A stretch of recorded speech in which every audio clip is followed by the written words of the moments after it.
Hi, എല്ലാവർക്കും സ്വാഗതം. ഇന്നത്തെ നമ്മുടെ വീഡിയോ നമ്മുടെ ചേമ്പ് നടുന്ന വീഡിയോ നമ്മൾ ഇട്ടിട്ടുണ്ടായിരുന്നു. ഇപ്പോൾ കഴിഞ്ഞ ആഴ്ചയിൽ നമ്മൾ ചേമ്പ് ചാക്കിൽ നട്ടിട്ടുണ്ടായിരുന്നു.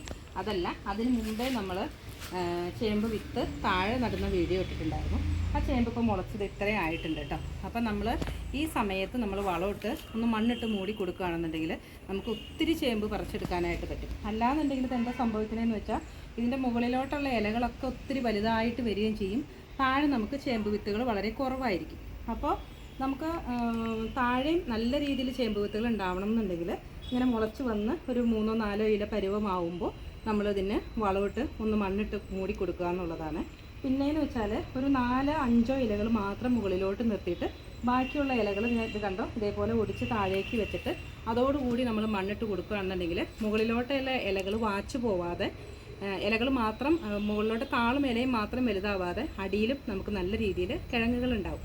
അപ്പോൾ അങ്ങനെ ചെയ്ത് കൊടുക്കുകയാണെന്നുണ്ടെങ്കിൽ നമുക്കൊരു ചേമ്പ് കടയിൽ നിന്ന് തന്നെ നമുക്കൊരു കുട്ട ചേമ്പ് വരെ നമുക്കൊരു ചെറിയ കുട്ട ചേമ്പ് വരെ നമുക്ക് പറിച്ചെടുക്കാനായിട്ട് പറ്റും. ഒത്തിരി കിഴങ്ങുകളുണ്ടാവും.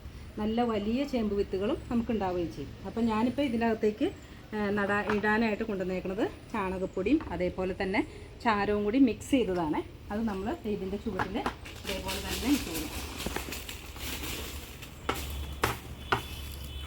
കണ്ടോ, ഇതേപോലെ ഇട്ട് കൊടുക്കുക. അതിന് ശേഷം നമ്മളൊരു 4 ഇല മുകളിലോട്ട് നിർത്തിയതിന് ശേഷം ആ ബാക്കിയുള്ള ഇലകളൊന്ന് കട്ട് ചെയ്ത് ഇതിൻ്റെ ചുവട്ടിലേക്ക് തന്നെ ഇട്ട് കൊടുത്തിട്ട് നമുക്കിതൊന്ന് മണ്ണിട്ട് മൂടി കൊടുക്കും.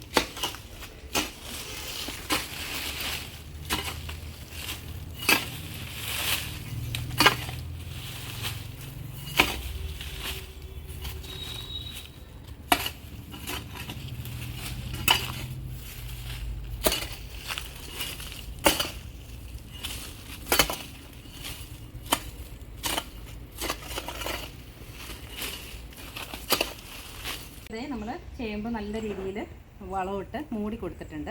ഇനി നമുക്കൊരു പ്രാവശ്യം കൂടി വളമിട്ട് മൂടി കൊടുത്തു കഴിഞ്ഞാൽ ഇതേപോലെ തന്നെ ഒരു പ്രാവശ്യം കൂടി ഒരു 2 പ്രാവശ്യമൊക്കെ നമുക്ക് ചേമ്പിന് ചേനയ്ക്കൊക്കെ വളമിട്ട് കൊടുത്താൽ മതി. അപ്പോൾ നമുക്ക് നല്ല വിളവ് കിട്ടും കേട്ടോ. നമ്മൾ ചേമ്പ് നട്ടിട്ട് പിന്നെ നമ്മൾ വളവും മണ്ണും ഒന്നും ഇട്ട് കൊടുക്കാതിരുന്നു കഴിഞ്ഞാൽ ചേമ്പിൻ്റെ ഇലകൾ വലുതാവുകയും ചെയ്യും, താഴേക്ക് കിഴങ്ങുകൾ ഉണ്ടാവുകയില്ല. അപ്പോൾ നമ്മൾ ഇതേപോലെ വളരെ കുറച്ച് വളമിട്ട് കൊടുത്തിട്ട് ഒന്ന് മണ്ണിട്ട് മൂടി കൊടുത്താൽ മതി. അപ്പോൾ നമുക്ക് നല്ല രീതിയിൽ ചേമ്പ് കിട്ടും കേട്ടോ. അപ്പോൾ നമ്മൾ ചേമ്പ് നടുന്ന സ്ഥലത്തേക്ക് ഒത്തിരി വെയിലൊന്നും വേണമെന്നില്ല കേട്ടോ. ഇപ്പം നമ്മുടെ അടുത്ത് ഇത് കണ്ടോ, നമ്മുടെ കറിവേപ്പിൻ്റെ സൈഡിലാണ് ഈ കറിവേപ്പിൻ്റെ ഒരു അടിഭാഗത്തായിട്ടാണ് നിൽക്കുന്നത് കേട്ടോ. ഈ കറിവേപ്പിൻ്റെ കൊമ്പുകൾ ഇങ്ങോട്ട് ചാഞ്ഞിപ്പുണ്ട്. അപ്പം അതൊന്നും പ്രശ്നമില്ല കേട്ടോ. നമ്മുടെ ചേമ്പിനും ചേനയ്ക്കൊന്നും അതൊരു പ്രശ്നമല്ല. അപ്പോൾ ഇങ്ങനെയുള്ള സ്ഥലത്തൊക്കെ നമുക്ക് നട്ടു കൊടുക്കാം ചേനയും ചേമ്പൊക്കെ. അപ്പോൾ പയർ അതുപോലെ തക്കാളി ഒക്കെ അതിൻ്റെയൊക്കെ അത്രയും വെയിലൊന്നും നമുക്കിതിന് വേണമെന്നില്ല.